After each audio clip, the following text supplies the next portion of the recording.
네, 우리 시각으로 오늘 새벽에 있었던 한미 정상회담 성과와 결과 그리고 어떻게 평가를 할 수 있을지 전문가 두 분 모시고 이야기 나눠보도록 하겠습니다. 이인배 협력안보연구원장, 김열수 한국군사문제연구원 안보전략실장 나오셨습니다. 어서 오세요. 네, 어서 오십시오. 두 분께서도 아마 생중계 영상으로 한미 정상회담의 두 정상의 기자회견 그리고 질의응답까지 보셨을 걸로 생각이 되는데요. 하이라이트 영상을 좀 보시고 이것저것 좀 깊이 있게 짚어보도록 하겠습니다. 영상 보고 오시겠습니다. My team consulted closely with President Moon's team throughout the process of our DPRK review, and we both are deeply concerned about the situation. Our two nations also share a willingness to engage diplomatically with the DPRK to take pragmatic steps that will reduce tensions as we move toward our ultimate goal of denuclearization of the Korean Peninsula. 또한 기쁜 마음으로 미사일 지침 종료 사실을 전합니다. 바이든 행정부 출범 초기 한미 방위비 협정 타결과 더불어 한미 동맹의 굳건함을 대외적으로 과시하는 상징적이고 실질적인 조치입니다. 당면 과제인 코로나 극복을 위해 힘을 모을 것입니다. 미국의 선진 기술과 한국의 생산 역량을 결합한 한미 백신 글로벌 포괄적 파트너십을 구축하기로 했습니다. 자, 지금 보신 게 북한 문제, 미사일 지침 해제 문제, 또 백신 문제 이런 것들이 언급됐는데요. 먼저 북한 이슈 좀 짚어보겠습니다. 실장님, 네.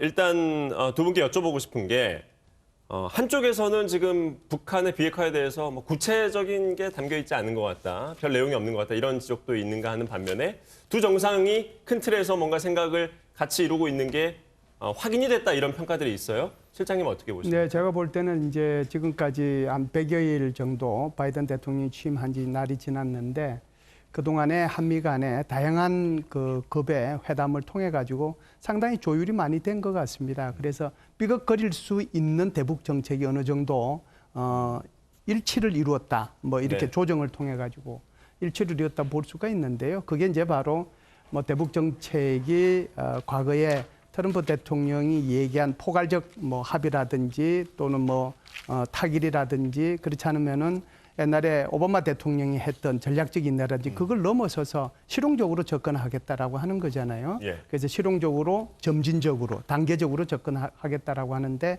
합의를 했기 때문에 이제 뭐 성김 대표도 이제 임명이 됐고 그런 걸 통해서 보면 예. 앞으로 북미 간의 회담의 가능성이 활짝 열렸다 이렇게 볼 수가 점진적, 있죠. 단계적 접근 그리고 대화와 협력을 기반으로 한 협상 뭐 이런 것들에 대한 공감대가 이루어져 있다. 그렇죠. 외교적으로 접근하겠다라고 말씀을 하시고 유연하게 하겠다라고 하셨기 때문에 아마 이런 부분을 통해서 본다면 북미 회담의 가능성은 있다라고 보는 거죠. 단지 북한이 어느 정도 호응하느냐의 여부가 아마 결정적인 변수가 될 겁니다. 북미 회담의 가능성까지 짚어주셨습니다. 이인배 원장님은 어떻게 보셨습니까? 일단 이번에 보면 우리 정부가 이번에는 바이든 대통령 만나기 굉장히 조금 편했습니다. 제가 편했다는 건 뭐냐면 10번째 한미 정상회담인데요. 첫 번째 회담을 이제 2017년에 할 때는 트럼프 대통령이 먼저 출범을 했죠. 그러나서 5월에 우리 대통령이 출범하고 나서 한 달 후에 우리 대통령이 이제 트럼프 대통령을 만나는 그런 수순이었어요. 그 말은 무슨 말이냐면 우리 트럼프 대통령이 이미 벌써 대북 정책, 북한에 대한 인식을 갖고 프레임이 형성된 속에서 우리 대통령이 가서 그걸 설득하거나 흔들거나 해서 변형시켜야 되기 때문에 훨씬 어려워요.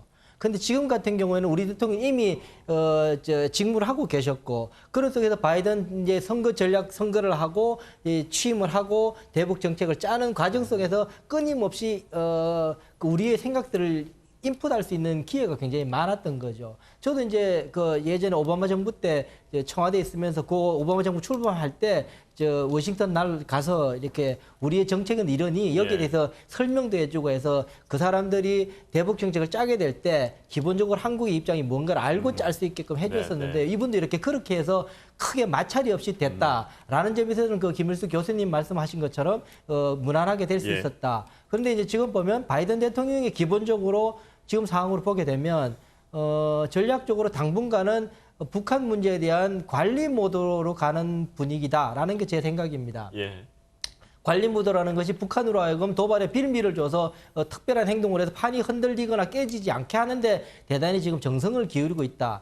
그 방책으로 나오고 있는 것이 바이든 대통령이 북한 리뷰에 대해서 전말을 내놓지 않고 있다. 굉장히 모호한 이야기, 외교적으로 접근하겠다, 대화할 수 있다라고 이야기하면서 그러니까는 북한에 대해서 자극은 하지 않으면서도 특별하게 북한이 좋아할 만한 제재 문제이거나 미북 정상회담 문제이거나에 대해서는 특별하게 언급을 하지 않는 그런 분위기다. 바이든 대통령이 북한에 있어서 외교적으로 참여를 시키겠다 이런 발언을 했는데 이거는 아마 정상회담을 의미하는 걸까요? 아니면 그 외에 다른 그 회담장에 등장을 시키겠다는 정상회담은 걸까요? 제가 볼 때는 맥락으로 보면 정상회담은 아닐 가능성이 대단히 높습니다. 이미 벌써 트럼프 대통령의 그런 정상회담 위주의 탑다운 방식에 대해서 바이든이 수차례 거기에 대해서는 반대해 왔기 때문에 그런 식은 안 하겠다고 그랬던 부분이었기 때문에 그건 아닐 테고 외교적으로 하겠다에 이제 있는데 당연히 외교적으로 하죠. 외교적으로 안 하는 거는 전쟁밖에 없습니다. 그런데 외교적으로 하겠다 속에는 뭐가 있느냐면은 제재도 포함되어 있습니다. 네. 제재가 있어야지 외교로 판의 그 협상 문석에 안치할 수 있다라고 보는 것이 미국의 기본적인 시각이기 때문에 외교로 하겠다는 당연한 이야기입니다. 외교로 안 하면 뭐로 할 건데요? 당연하죠. 이제 그 이야기를 굉장히 모호하게 마일드하게 부드럽게 이야기해서 북한을 자극하지 않겠다에 굉장히 중요한 방점이 있다라고 저는 해석하고 있습니다. 네. 이번 정상회담에서 북핵 문제 말고도 여러 가지 의제들이 좀 논의가 됐었는데 그중에서도 우리나라가 좀 어느 정도 성과를 이뤘다는 측면에서 보자면 어떤 의제를 좀 꼽을 수 있을까요? 제일 큰 게 이제 저는 두 가지라고 보는데요. 첫 번째 하나는 그 미사일 주권을 회복했다. 네. 완전히 회복했다라고 하는 거거든요. 이게 1978년도에 그 대한민국에서 백곰이라는 미사일을 쐈어요. 네. 그거 쐈을 때 세 나라가 놀랬습니다. 하나는 대한민국이 놀랐어요. 국민들이 오, 우리가 미사일을 쏴? 이렇게 해서 놀랬고요. 두 번째는 북한이 놀랬는데요. 이게 대한민국이 우리를 향해서 미사일을 쏠 수 있네. 처음 그때는 북한은 미사일에 밑자도 없었어요. 네. 세 번째 이제 가장 놀란 나라가 바로 이제 미국이라고 볼 수 있는데요. 아니 이게 어떻게 된 일이냐 이렇게 된 거죠. 그렇게 해가지고 미국으로부터 미사일 기술을 받는 대신에 사거리를 제한받기 시작했어요. 네. 그래서 이제 사거리가 180km로 그때 제한이 됐거든요. 그러면서 김대중 대통령, 이명박 대통령 그리고 지금 문재인 대통령이 오면서 네 번에 걸쳐서 이 미사일 지침이 개정이 됐어요. 당시 이제 미국이 사거리를 제한했던 이유는 어디에 있어요? 사거리라는 것은 180km라고 하는 것은 평양. 그러니까 고 부근까지지 중국을 넘어가지 않는 선이었거든요. 네. 그러니까 그 정도 선에서 이제 한 거죠. 그러다가 이제 500km, 800km 이렇게 됐는데 문재인 대통령 계실 때 지금 이제 했던 것이 남아 있는 것이 800km만 남아 있었거든요. 네. 그럼 탄두 중량은 관계 없어요. 사실상 어떻게 보면 다 풀렸다고 봐야죠. 탄두 중량은 마음대로 할 수 있다라고 하는 것은 사거리는 얼마든지 마음대로 바꿀 수 있다는 의미였거든요. 네. 그런데 이번에 그 족쇄마저 없앴습니다. 그래서 사거리와 탄두 중량에 대한 모든 것들에 대한 이 사거리 지침을 없앴기 때문에 네. 한국은 완전한 미사일 주권을 가지게 되었고 이로 인해서 한국은 단거리 미사일뿐만 아니라 우리를 위협할 수 있는 주변국들에 대해서도 우리를 방어할 수 있는 중거리 미사일까지도 이제 개발할 수가 있고 심지어는 뭐 ICBM까지도 개발이 가능하죠. 게다가 이제 이 우주로 향해서 발사할 수 있는 것에 대한 것들도 모든 것이 이제 다 풀렸거든요. 네네. 그래서 한국은 완전한 미사일 주권을 가졌다. 이게 첫 번째고요. 두 번째 좀 이제 관심 깊게 봤던 부분이 바로 백신과 관련된 건데 네. 백신이라고 하는 것이 이제 크게 보면 두 가지인데 하나는 백신을 대한민국에 이제 공급하는 게 있을 거고 두 번째는 기술 협력하는 게 있을 겁니다. 위탁 그래서 생산 방식도 위탁 생산 관심이었죠. 방식이죠. 네. 그래서 그 위탁 생산은 우리 한국이 전 세계에서 두 번째 생산 능력을 갖고 있거든요. 네, 우리 네. 한국의 그 기업들이요. 그렇기 때문에 그 미국의 그런 이 모더나라든지 이런 그 백신을 생산하는 기업체하고 우리 한국의 위탁 생산 기업체하고 이번에 아마 MOU를 체결할 겁니다. 네네. 그래서 그걸 통해 가지고 한국의 백신의 생산 기지로서의 역할과 기술 이전을 통해 가지고 우리가 앞으로 백신 우리 스스로의 기술을 통해서 백신을 생산할 수 있는 기반을 마련하게 됐다. 그래서 이 두 가지가 굉장히 이제 크게 저한테는 이제 네. 큰 성과로 이렇게 보입니다. 그러니까 미사일 지침을 해제한 부분, 우리나라가 미사일 주권을 확보했다는 점, 그리고 뭐 여러 가지 관심이었던 백신 공급도 되고 또 위탁 생산까지 좀 전망이 가능한 상황, 여러 가지 많은 성과를 얻은 것 같다라고 평가를 해주셨습니다. 이 원장님께서는 어떻게 보셨어요? 네, 일단 실질적으로 이제 눈에 띄는 성과라고 이제 손에 잡히는 건 이 두 가지죠. 네. 두 가지인데 외람되지만 제 생각은 조금 걱정되는 부분 말씀을 드리면 미사일 같은 경우에는 홀가분해졌습니다. 네. 우주 발사할 수 있는 이제 미래의 문제지만 당장은 아닐지 몰라요. 사실은 지난해 우리가 이제 인공위성 쏠 때 앨런 머스크의 스페이스 X를 동원해서 쐈잖아요. 네네. 그래서 쐈었는데 이번에 어쨌든 그걸 우리 기술로 할 수 있게 이제 족쇄가 풀다는 의미가 있습니다. 네. 그런데 군사적으로 보게 되면요, 실제로 지금 이제 미사일에 대한 경쟁은 사거리 경쟁이 아니라 정확도와 스피드의 초음속 미사일로 바뀌고 있습니다. 실제로 미국도 러시아도 중국도 지금 그러고 있는 상황인데 굳이 이게 사거리 늘린다는 게 현실적으로 지금 상황 속에서 군사적으로 더 특이하게 더 좋은 고지에 올라가는 의미는 없다. 미래적으로 당연히 좋습니다. 나쁜 건 아닌데 네. 크게 이것이 지금 당장 우리에게 아주 좋은 의미가 있기는 뭐 조금 더 시간이 걸릴 거다. 지금 뭐 우리에게 미사일 기술의 핵심은 정확도와 그 속도이기 때문에 네. 초음속 미사일이 나와야 되는 시기에 북한이 그거 하겠다는 것 아닙니까? 네네. 이제 그걸 이제 해야 되는 상황이라서 굳이 미사일 개정 없이도 가능한 문제였겠다는 생각이 들고요. 네. 백신 문제는요. 위탁 생산을 하게 되죠. 근데 위탁 생산하려고 그러면은 이제 그 제조 기술을 우리가 받아와야 되죠. 네. 공장을 만들어야 되죠. 생산 시설을 만들어야죠. 하려면 시간 좀 걸립니다. 예. 좋기는 한데 시간이 걸려서 우리 국민들이 당장 혜택 보기는 어렵다라는 게 첫 번째. 저 걱정이 되는 거죠. 55만 명 한국군한테 백신을 네네. 적응하겠다는데요. 구체적인 숫자까지 이제 나왔습니다. 걱정이 되는 게 뭐냐면 사실은요, 그 우리 연합 군사 훈련을 안 하겠다고 지금 1년 반 동안 안 한 이유, 가장 큰 이유 중에 하나가 보면 코로나 때문이었습니다. 네네.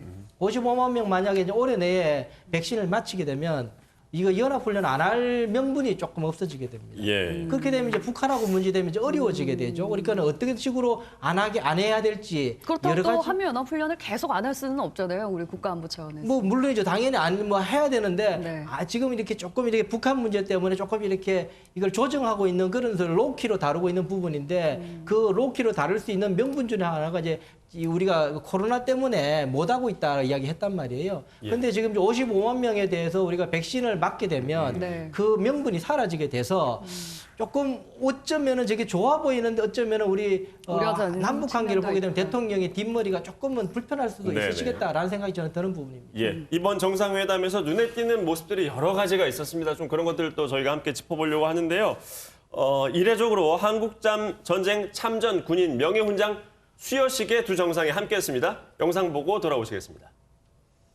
Draw a fire that would reveal where the location of the nest and the people of the Republic of Korea haven't forgotten, as evidenced by the fact that the Prime Minister of Korea is here for this ceremony. I doubt whether this has ever happened before. I can't say that for certain, but I doubt whether it's happened before. And we're joined today, as I said, by President Moon. I can't tell you how happy I am he's able to be here. 한국 국민들을 대표하여 깊은 감사와 존경을 표합니다. 랄프 퍼켓 대령님과 용사들은 한미동맹의 단단한 연결고리입니다. has awarded, in the name of Congress, the Medal of Honor to First Lieutenant Ralph Puckett, Jr., United States Army, for conspicuous gallantry and intrepidity.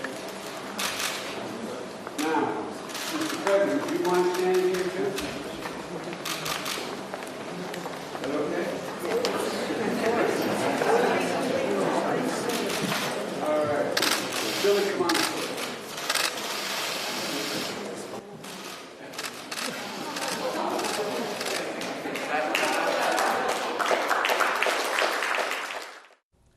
자, 참전군인에게 훈장을 수여하는 행사에 자국 대통령이 아니라 다른 나라 정상과 함께하는 모습이 연출이 됐는데요. 참 보기 드문 장면이었던 것 같아요. 왜 이런 행사가 연출이 됐다고 우선 보세요? 명예훈장이라고 하는 것은 이제 훈장의 급들이 있는데요. 최고 훈장이라고 하는 예. 거고요. 두 번째는 이 명예훈장을 줄 때 다른 정상하고 뭐 정상회담을 할 때 이렇게 준 적이 한 번도 없었거든요. 예, 그런데 처음인가요? 처음이죠. 근데 이걸 이제 그렇게 했다는 거고요.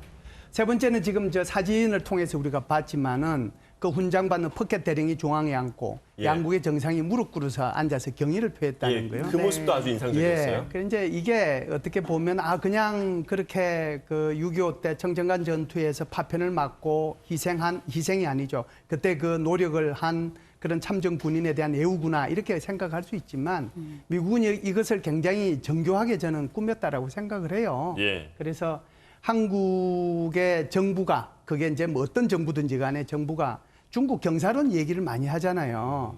근데 한국과 미국은 혈맹 관계고 옛날에 우리 미국은 6.25 전쟁 때 수많은 희생을 통해 가지고 대한민국을 지켜준 나라고 자유민주주의를 지금 공동의 가치로서 이렇게 해오는 나라다. 그러니 반대편에 서는 것은 좋은 선택이 아니다라고 하는 것을 명백히 보여주는 거거든요. 예, 예. 바이든 대통령이 부통령 마지막 해, 그러니까 오바마 대통령 시절이죠. 그때 마지막 해 봄에 한국을 방문했을 때 지금 제가 말씀드린 것과 똑같은 말씀을 청와대에서 했습니다. 어떻게 얘기하냐면 미국의 반대편에 서 있는 국가에 배팅하는 것은 네. 잘하는 배팅이 아니다. 제가 볼 때는 저 바이든 대통령이 그 연장선상에서 이것을 기획했다라고 생각을 해요.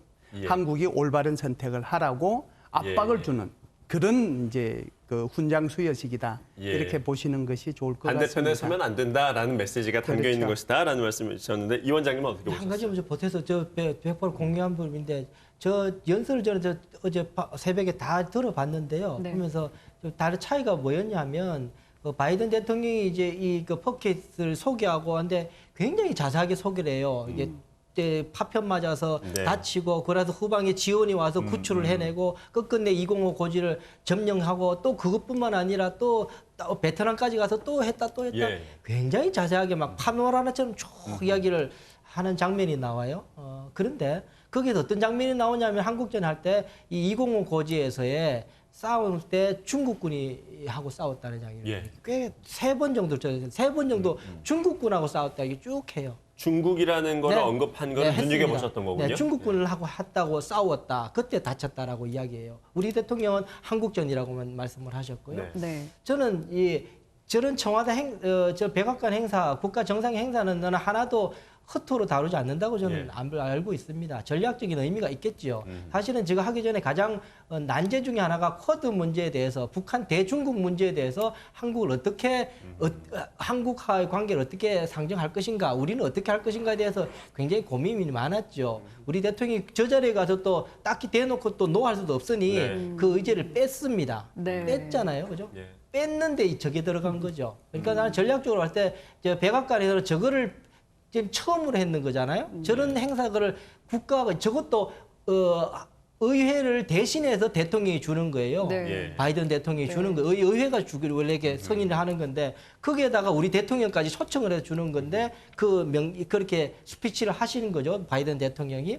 분명히 저는 중국에 대한 메시지가 있다라고 보는 부분이죠. 네. 그래서 전략적으로 그 쿼드에 관한 북한 문제에 대해 중국 문제에 관해서 철저하게 공개하지는 않으면서 저는 퍼포먼스를 통해서 나름 중국하고의 문제에 대해서 한국과 미국의 입장을 같이 하고 있다는 것을 보여주려고 했다라는 게 제 해석입니다. 저 자리에서 또 눈에 띄는 점이 질 바이든 여사가 참석을 했거든요. 그동안에는 공식 석상에 잘 등장하지 않았었는데 저 자리에 갔다는 거는 또 그 자리를 굉장히 의미부여했다라고 좀 해석할 수 예, 있을까요? 뭐 두 가지 의미가 있겠죠. 우선 하나는 그 명예훈장 수여하는데 참여해야 되겠다라고 하는 것이 첫 번째 있었을 거고요. 네. 두 번째는 그래도 이제 대한민국의 대통령이 오셨는데 그 이제 사실상 뭐 투잡을 하시는 분이니까 지금 이렇게 공식적인 행사에 한 분도 안 나타나셨잖아요. 지난번 서가 총리 오셨을 때도 미국을 방문했을 때도 그때도 등장 안 하셨거든요. 네, 그래서 그런데 더 좀 이번에 비교가 되는 것 그렇죠. 같아요. 저희 그래서 지금 이번에 이제 상황이. 잠시 인사라도 하고 그리고 이제 빠진 거죠. 그래서 사진에서 네. 이제 이렇게 보면 사진에는 없어요.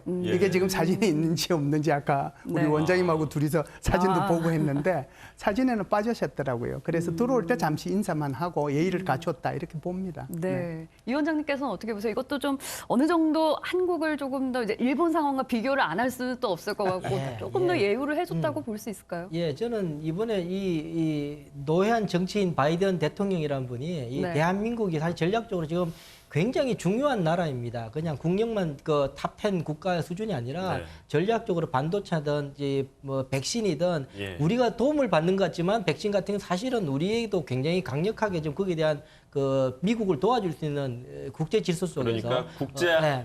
군사 안보적인 것뿐만 아니라 그렇죠. 경제 산업적으로도 굉장히 그렇기 필요한 때문에 나라다. 예, 대한민국은 굉장히 중요한 나라로 되어 있는 거고요. 네. 그래서 굉장히 그 바이든 대통령이 한국 대통령, 우리 대통령에게 난처하게 될 만한 전략적으로 불편한 부분은 철저하게 톤다운하고 예. 네. 그러면서 예우는 정말 정성스럽게 해 주셨다. 거기에 맞춰서 우리 대통령께서 아까 그 명예훈장 장면을 스스로 이거 안 시켜 그 장면 참 저도 예쁘게 봤거든요. 아, 네. 역시 참 우리 대통령이 마음이 참 따뜻한 분이다. 저는 그런 생각했던 게 예. 바로 이렇게 무릎을 대한민국의 대통령이에요. 국가 원수가 그 우리 눈으로 보면 저 폄훼하는 건 아니고 그냥 그 일개 예비역 그 대령이에요. 예. 그런 분이 훈장 받는데 우리 국가 원수가 무릎 꿇을 일은 없죠. 그런데도 예. 그냥 이렇게 무릎 꿇어서 유쾌하게 좀 환하게 웃어서 그냥 예. 아 저렇게도 하는구나. 네. 참 분위기 좋게 했습니다. 네. 오늘 두 분 말씀은 여기까지 듣도록 하고요. 오늘 대담에서 다루지 못한 부분은 내일 이 시간에 또 이어서 다루도록 하겠습니다. 오늘 말씀 고맙습니다.